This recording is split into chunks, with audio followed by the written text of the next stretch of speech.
शिवाय, शिव जी सदा सहाय। ओम नमः शिवाय, गुरु जी सदा सहाय। ओम नमः शिवाय। Auntie and uncle, please, over to you.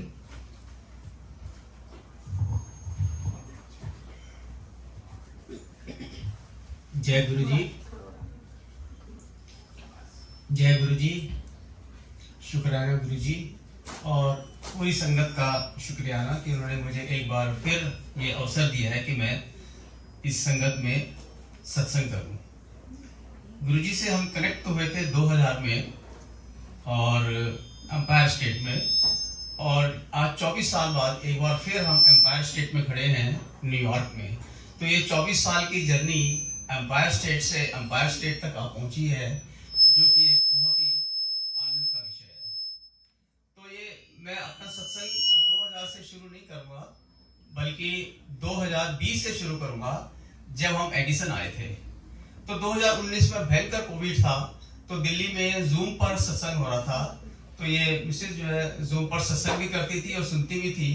तो जब हम एडिसन आ रहे थे, मतलब न्यू जर्सी आ रहे थे, तो आंटी ने बताया कि एडिसन में भी एक गुरुजी का मंदिर है। तो हम लोग आ गए न्यू जर्सी, भयंकर कोविड था। उन्होंने पीपी किट पहनाई, 2 मास्क पहनाए, ऊपर से शील्ड लगाई, ये सब कर करा के हम आ गए।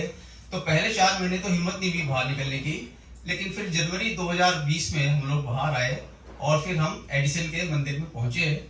वहाँ हमारी पहले सेवादारों से बात हुई और फिर बाद में बत्रा अंकल आ गए तो उनसे बात हुई। तो मिसेस ने कहा, अंकल मुझे गुरुजी का आदेश है कि मैं यहाँ मंदिर में आऊँ और आपसे हलवा प्रसाद लूँ। तो अंकल ने कहा सेवादार से, भाई आंटी के लिए आप प्रसाद लेके आओ। तो सेवादार ने कहा, अंकल प्रसाद तो खत्म हो गया, बहुत पहले खत्म हो गया। तो अब आप देखिए बत्रा अंकल का विश्वास और श्रद्धा, यही 2 चीज चाहिए गुरुजी को, विश्वास और श्रद्धा। और उन्होंने कहा नहीं, जब गुरुजी का आदेश है तो प्रसाद मिलेगा, तो दोबारा जाओ। और वो सेवादार दोबारा गया और प्रसाद लेके आया और कहने लगा, अंकल सच में प्रसाद खत्म हो गया था, ये पता नहीं कहां से आ गया। तो आपका विश्वास और श्रद्धा होनी चाहिए गुरुजी पे, सब काम पूरे होते हैं।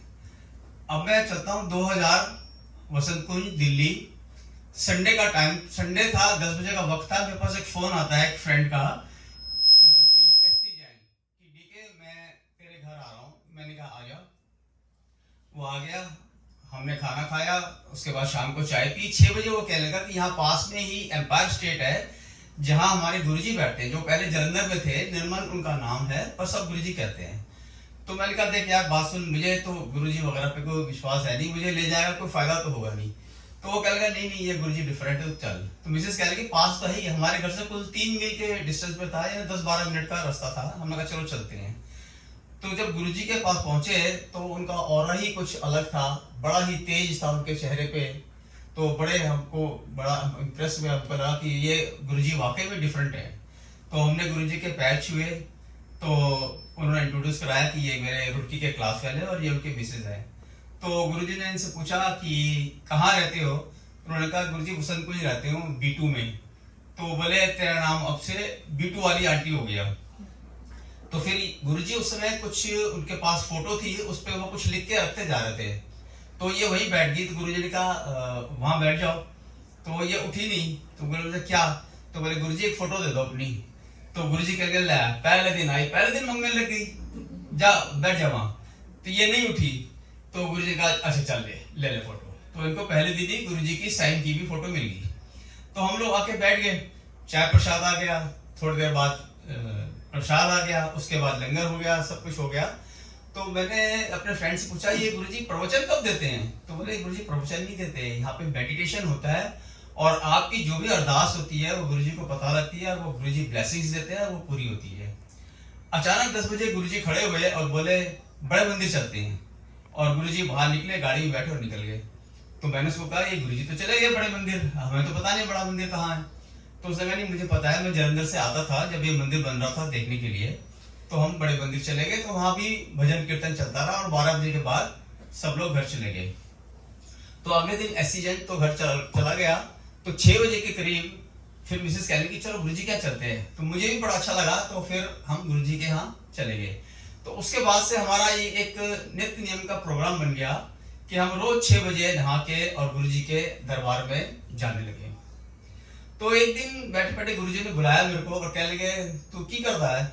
मैंने कहा गुरुजी सिविल इंजीनियर हूँ, फैक्ट्री में काम करता हूँ। तो बोले जा मैं तेनू चीफ इंजीनियर बना देता। मैंने कहा गुरुजी फैक्ट्री में चीफ इंजीनियर नहीं होते, वहां तो मैनेजर होते हैं। तो गुरुजी ने कुछ नहीं कहा, मैं आके बैठ गया। तो मेरे साथ वाले ने पूछा कि क्या कह रहे थे गुरुजी। मैंने कहा गुरुजी कहते हैं तो चीफ इंजीनियर बना देगा, मेरे फैक्ट्री में तो चीफ इंजीनियर होते ही नहीं है। तो कह रहे नहीं गुरुजी जो कहते हैं कुछ सोच के बोलते हैं और कुछ ना कुछ होगा। संगत एक हफ्ते बाद मुझे सीओ साहब ने बुलाया और बोला मैं आपको रीडेजिग्नेट कर रहा हूँ। मैंने कहा सर क्या डेजिग्नेशन दे रहे हो। बोले चीफ इंजीनियर सिविल। मतलब फैक्ट्री में कोई डेजिग्नेशन होता ही नहीं है चीफ इंजीनियर सिविल का। और एक साल मैंने फैक्ट्री में काम किया और बाद में बख्शिश साहब जिनकी वो फैक्ट्री थी, उनकी एक बहुत बड़ी रियल एस्टेट कंपनी थी सेक्टर पार्क, उन्होंने मुझे वहां ट्रांसफर कर दिया और उसके साथ ही वो चीफ इंजीनियर सिविल की पोस्ट भी खत्म हो गई। यानी वो मेरे साथ ही क्रिएट हुई और मेरे साथ ही खत्म हो गई। जब उस फैक्ट्री में काम कर रहे थे तो हम उस फैक्ट्री में ऑटो कंपोनेंट्स बनाते थे जो एक्सपोर्ट करते थे। तो एक बार फॉरेन से कुछ बायर्स आए, उन्होंने कंपोनेंट्स वगैरह देखे, फैक्ट्री देखी, सब कुछ उनको पसंद आया। लेकिन उन्होंने ये कहा कि आपकी फैक्ट्री में सीमेंट की शीट्स लगी हुई हैं जो हमारे हिसाब से कैंसर प्रोन होती हैं, तो हम आपको ऑर्डर नहीं दे सकते, लेकिन अगर आप ये शीट्स चेंज करके मेटल की लगा दो तो हम आपको ऑर्डर दे देंगे। तो सीईओ साहब ने कहा जैसा आप इसको शुरू कर दो, शीट्स को चेंज कराना। तो हमने वर्क ऑर्डर दे दिया, काम शुरू करा दिया। बरसात के दिन थे। मेरा असिस्टेंट कहने लगा जैसा बहुत बड़ा रिस्क ले लिया आपने, शीट्स खुलवा दी ऊपर से, नीचे करोड़ों की मशीन लगी है और बरसात का टाइम है। मैं रोज सुबह गुरुजी से अरदास करता था गुरुजी बरसात नहीं होनी चाहिए जब तक कि ये शीट ना चेंज हो जाए। अगल बगल में सब जगह बरसात होती रही, लेकिन कभी भी फैक्ट्री में बरसात नहीं हुई। एक दिन हम लोग अलवर गए जो कि वहां से 60 माइल्स था। जब लौट रहे थे तो बहुत तेज बारिश हो रही थी। तो हमने कहा आज तो हो गया काम। जैसे जैसे हम आगे आते गए बारिश और तेज होती गई। लेकिन भिवाड़ी जहां हमारी फैक्ट्री थी वहां से कोई 15 माइल्स पहले बारिश हल्की होनी शुरू हो गई और जब हम भिवाड़ी तक पहुंचे तो बारिश लगभग रुक गई। और जहां से हम टर्न करके इंडस्ट्रियल एरिया में घुसते हैं वहां से जब हमने टर्न लिया तो आगे बिल्कुल ड्राई। और जब हम फैक्ट्री पहुंचे तो एक बूंद पानी नहीं। मेरा असिस्टेंट कहने लगा आपके तो गुरुजी ने सूखा ही डाल दिया, यहाँ पे बारिश होती ही नहीं, यहाँ पे क्या बात है। अगल बगल चारों तरफ बारिश हो रही है, अगस्त का महीना, ऐसा हो ही नहीं सकता कि यहाँ बारिश ना हो, पर यहाँ बारिश ही नहीं हो रही। एक हफ्ते के बाद शीश लगाने का काम पूरा हो गया। शाम के 5 बजे थे, मुझे अभी भी याद है। शीश लगाने वाले नीचे उतरे और बोले जैसा आपकी शीश का काम पूरा हो गया है कल आप चेक कर लेना, उसके बाद हम चले जाएंगे। उनका इतना कहते ही इतनी जोर से बारिश आई, इतनी जोर से बारिश आई, 1-1.5 घंटे तक पूरी फैक्ट्री में 6-6 या 8-8 इंच पानी भर गया, लेकिन उस शेड में एक बूंद पानी नहीं गिरा। तो इस प्रकार से आप गुरुजी पे अगर भरोसा रखते हैं, उन पर विश्वास रखते हैं, श्रद्धा रखते हैं, तो गुरुजी आपका काम जरूर करते हैं। अब मैं आपको एक बहुत ही छोटी सी बात बताऊंगा कि एक बार मेरा प्रिंटर खराब हो गया था जो बिल्कुल चलता ही नहीं था। बिल्कुल दिखाया भी तो बोले ये प्रिंटर खराब हो चुका, सब कुछ नहीं होगा। तो एक दिन रात को मुझे याद आया कि सुबह की फ्लाइट लेनी है, मैंने प्रिंट आउट नहीं निकाला टिकट का। तो उन दिनों ये मोबाइल पे नहीं दिखाते थे, लोग हार्ड कॉपी ले जाते थे। तो मैंने कंप्यूटर खोल के मैंने कहा चलो प्रिंट आउट की कमांड देता हूँ, देखते हैं क्या होता है। तो मिसेस कहली क्या करो, प्रिंटर तो खराब पड़ा है, प्रिंट कहाँ से निकलेगा। मैंने कोई नहीं, गुरुजी को याद करते हैं। मैंने गुरुजी को याद किया और जैसे प्रिंट का बटन दबाया अचानक प्रिंटर के अंदर घड़ घड़ की आवाज आई और उसमें से प्रिंट निकलना शुरू हो गया। संगत आप यकीन नहीं करोगे, उस प्रिंट को निकालने के बाद वो प्रिंटर फिर डेड हो गया और आज 18 साल से वो डेड पड़ा है। कोई उसको कबाड़ी वही लेने को तैयार नहीं है उस प्रिंटर को, वो कभी नहीं चला प्रिंटर। अब मैं आपको एक बार फिर से एडिसन लेके आता हूँ। एडिसन में जब हम बत्रा साहब से मिले थे तो बत्रा अंकल ने हमको गुरुजी की फोटो भी दी थी, फ्रेम की भी, जो हमने अपने मंदिर में लगा दी थी। अब हमको जाना था सोमवार को इंडिया और गवर्नमेंट ऑफ इंडिया का एक मैंडेटरी रिक्वायरमेंट था कि आपको 72 आवर्स के अंदर एक आरटीपीसीआर की नेगेटिव टेस्ट रिपोर्ट देनी होती थी और उसको एयर सुविधा के पोर्टल पे अपलोड करनी होती थी।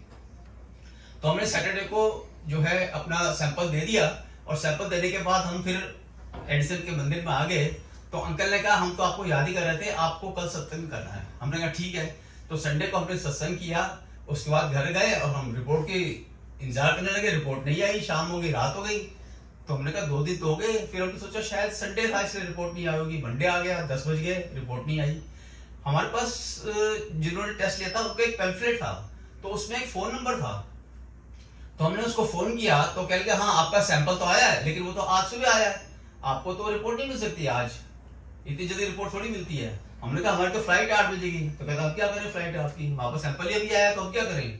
उन्होंने फोन रख दिया, दोबारा फोन किया, ईमेल किया, कोई जवाब नहीं आया। तो मिसेज उसी फोटो के आगे बैठ गई और गुरुजी की अरदास करने लगी। आप देखिए 2 बजे अचानक एक ईमेल आती है और उसके अंदर RT-PCR की नेगेटिव रिपोर्ट लगी हुई है हमारी। अब वो रिपोर्ट मैंने देखी तो मैं बड़ा खुश हुआ। फिर मैं कहा इसमें से एक काम गड़बड़ हो गया। जो आइडेंटिफिकेशन होता है वो हमारा पासपोर्ट नंबर था, वो उसमें मिसिंग था। हमने कहा अब ये तो हो सकता है एयरपोर्ट वाले चक्कर डालने की, ये तो उसमें आइडेंटिफिकेशन नंबर तो है नहीं आपको, तो क्या पता ये आपकी एयरपोर्ट है किसकी है। मैंने फिर गुरुजी से अरदास की, गुरुजी काम तो कर दिया लेकिन 90% किया, 10% तो छोड़ दिया आपने। आप यकीन नहीं करोगे 10 मिनट के अंदर एक दोबारा ईमेल आती है और RT-PCR की negative report with passport number. मैंने फटाफट उसको एयर सुविधा के पोर्टल पर डाउनलोड, उस पर अपलोड किया, प्रिंट आउट निकाला और हम फ्लाइट पकड़ के इंडिया आ गए। तो गुरुजी ऐसे जो है आपकी हर बात को पूरी करते हैं। और चलते चलते एक छोटी सी बात और मैं आपको बताऊंगा कि ये बात है अभी कोई 2018 की।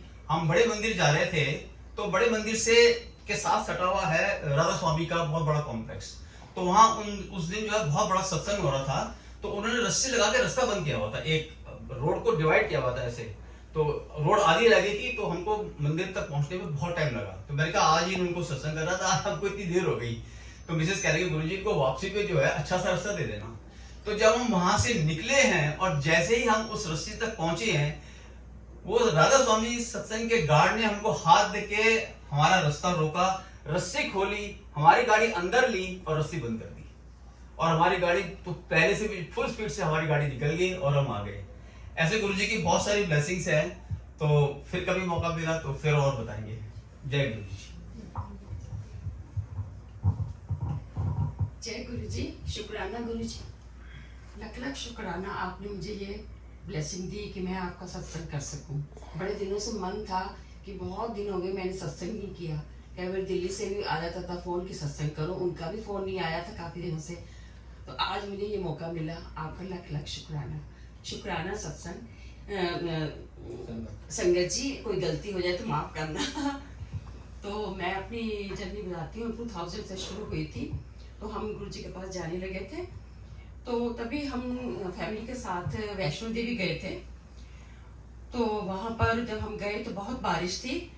तो बड़ा मुश्किल लग रहा था कि जाए माता रानी का कैसे हम दर्शन करेंगे। तो चलो ठीक है, आए हैं तो दर्शन तो करने हैं। तो हमने रेनकोट ले लिए। तो ऐसे सब खड़े थे कि बड़ी बारिश है, बड़ा मुश्किल हो जाएगा।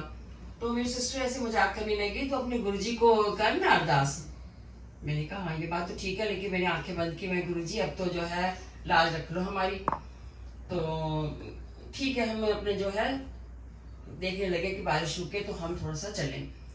तो आप संगत जी आपको क्या बताएं, बारिश रुक गई, हमने ऊपर चले गए, माता रानी का दर्शन भी कर लिए और वापस भी आए तो एक बूंद हमारे ऊपर नहीं गिरी। और जो रेनकोट तो एज इट इज तह के तह हम नीचे ले आए। चलो फिर अगले दिन हम गुरुजी के पास गए। तो मैंने मत्था टेका तो गुरुजी के फेस पे स्माइल थी और मेरे को देख के बोले कि फिर क्यों ऐसी गल। एक बार तो मुझे समझ नहीं आया क्या कह रहे, मैं समझ गई। फिर मैं हंसने लगी, चल 10 सब 10 की हो ऐसी गल। फिर मैंने वहाँ सत्संग किया, सबको बताया कि ऐसे ऐसे गुरुजी ने हमारी छोटी सी मैंने अरदास ही की थी और गुरुजी ने मेरी अरदास मान ली। और इस तरह से गुरुजी हमारी सुनते हैं और उनको सब पता होता है कि इनको अभी क्या जरूरत है। क्योंकि गुरुजी को नहीं पता था, मैंने नहीं बताया था कि मैं वैष्णो देवी जा रही हूँ, लेकिन उन्होंने मेरी वहीं पर अरदास सुन ली। तो इस तरह से धीरे धीरे हमारा विश्वास बढ़ने लगा। गुरुजी से हम जो भी अरदास करते थे, गुरुजी हमारी छोटी छोटी चीजें हमारी सुनते थे और पूरी कर देते थे। तो एक बार ऐसा मैं एक सत्संग सुनाऊंगी कोविड के टाइम पर। तो गुरुजी ने इनको दूसरा जन्म दिया है, क्योंकि उस टाइम पे कोविड हुआ इनको और काफी सीवियर हो गया था और कोई हॉस्पिटल में कोई बेड नहीं मिल रहा था और समझ नहीं आ रही थी क्या करें।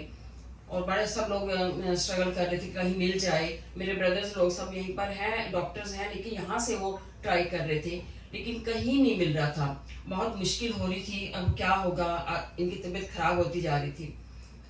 तो फिर बाय चांस एक छोटा सा हॉस्पिटल में ब्रदर के कहने पे हमको वो मिल गया बेड, और हम एम्बुलेंस लेके जा रहे थे।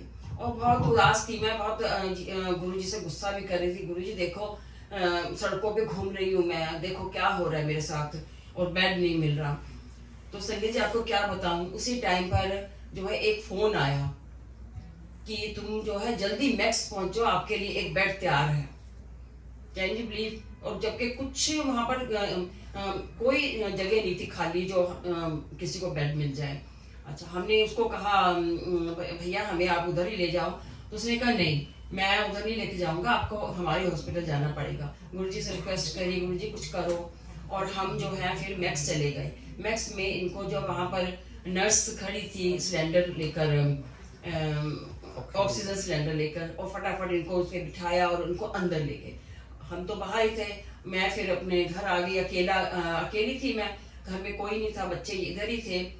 तो बहुत रो रही थी मैं, गुरुजी से कह रही थी गुरुजी क्या होगा क्या होगा, रोज ही यही होता था।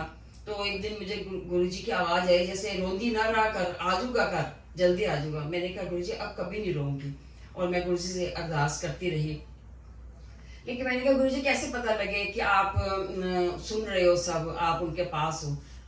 संगत जी आपको क्या बताऊं, मैंने आंखें बंद की और गुरुजी व्हाइट चोले में मुझे दिखे कि रूम में थोड़ा सा दरवाजा खोला और वो अंदर गए हैं। फिर मैं निश्चिंत हो गई, बस अब गुरुजी के हाथ में है तो कुछ नहीं होगा। और जो थोड़े दिनों के बाद ये ठीक होकर आ गए। इस तरह से गुरुजी ने इनको नया जीवन दिया, और जो तुम अरदास करते हो गुरुजी सुनते हैं। जय गुरुजी। कोई गलती हो तो गुरुजी माफ करना, ऐसे ही हमें आशीर्वाद देते रहना पूरी संगत को। आपको एक वो बता दीजिए, एम्पायर स्टेट में लंगर प्रसाद के बाद कौन सा भजन चलता है? अच्छा, एक चीज मैं बताता हूँ, गुरुजी के यहाँ एक बहुत ही हर चीज बड़ी सिस्टम से होती थी। तो जैसे पहले हम बैठते थे तो चाय प्रसाद आता था, और चाय प्रसाद के बाद फिर वहाँ एक भजन शुरू होता था, ओम नमः शिवाय। ये गुरुजी का बहुत ही फेवरेट भजन था, और गुरुजी ने कई बार इसके कैसेट्स बनाकर भी डिस्ट्रीब्यूट किए थे। जब ये भजन का पहला अंतरा पूरा हो जाता था और सेकंड में पहुंचता था, तो फिर सेवादार जो है बहुत बड़ी परात होती थी जिसमें प्रसाद होता था, वो लेके आता था गुरुजी के पास। फिर गुरुजी ऐसे इशारा करते थे, तुम आओ तुम आओ तुम आओ, 4-5 आदमी को बुलाते थे, और उसके बाद फिर सब लाइन लगा लेते थे और फिर सबको प्रसाद देते थे। तो ये भजन हमेशा बजता था, और जब भी ये भजन बजता था तभी ये प्रसाद आता था। अच्छा, उसके बाद सब लोग बाहर चले जाते थे। फिर उसके बाद एक दरी होती थी और उसके दोनों तरफ 2 कतार बनती थी, और लंगर ऐसा होता था कि 4 जने एक थाली में लंगर करते थे। और ये था कि किसी को अपना परिवार नहीं ढूंढना है कि परिवार के साथ करना है, जिसको जहां जगह मिले वो वहीं बैठ के लंगर करता था, क्योंकि गुरुजी कहते थे कि ये सारा परिवार मेरा है, तो इसलिए किसी को ढूंढने की जरूरत नहीं है। तो ये इसी तरह से गुरुजी का सिस्टम चलता था। भजन बता दो कौन सा था? ओम नमः शिवाय था वो भजन। अगर आप कभी यूट्यूब पे जाएं और गुरुजी का डालें ओम नमः शिवाय, तो एक बहुत अच्छा भजन है ये। तो ये इधर यहाँ भी एडिशन में भी मैंने देखा 2-3 बार बजते हुए, तो वहां तो ये डेली बजता था। जय गुरु जी। शुक्राना अंकल आंटी, थैंक यू हमको वापस continued mode of empire state Delhi में लाने का। And as uncle rightly said कि गुरु परिवार सब गुरु परिवार है, सो बहुत बहुत गुरु परिवार सबका शुक्राना। एक और छोटा सा सत्संग सीमा आंटी करेंगी, सीमा आंटी शॉर्ट में और बिल्कुल शॉर्ट, विदाउट क्राइम। नहीं